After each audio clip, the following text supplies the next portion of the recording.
So let's talk about something really interesting that's going on with society, and that is the revival or renaissance of older technology.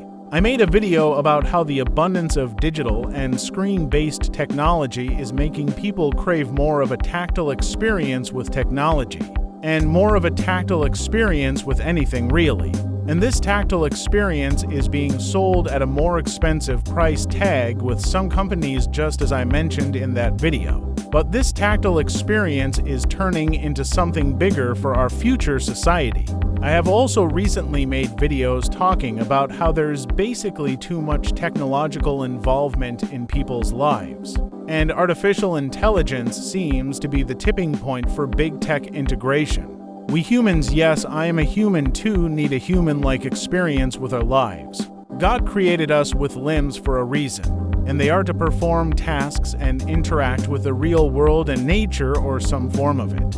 And it is human nature for humans to interact with other humans. I said this a few times in my videos about the fundamental problem with artificial intelligence. Robots do not have a human consciousness. So how can they perform exactly like humans when it's not even possible?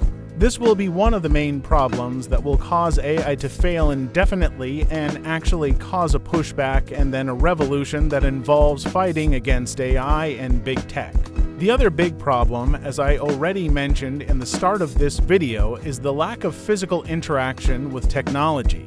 People are now craving technology with buttons and physical controls. People are starting to gain interest and regress towards older technology that they can use more physical and mental effort into, such as physical keyboard mobile devices like the BlackBerry, and more retro game systems, and even manual transmissions with cars.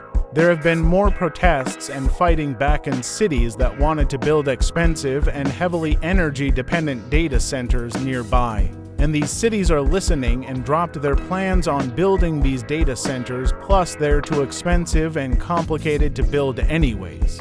Big tech thought that oversaturating people with technology will cause society to accept and adapt with Agenda 2030 and the tech-based New World Order. But in reality, it is basically doing the opposite, and it is starting a revolution in how people will think about technology. And more people will start gravitating to the technology of the past as they will want that version of a utopian future. And big tech will not be able to even fight this revolution as they will literally run out of money to implement new technology by then. Another video. Like, share, follow, and subscribe.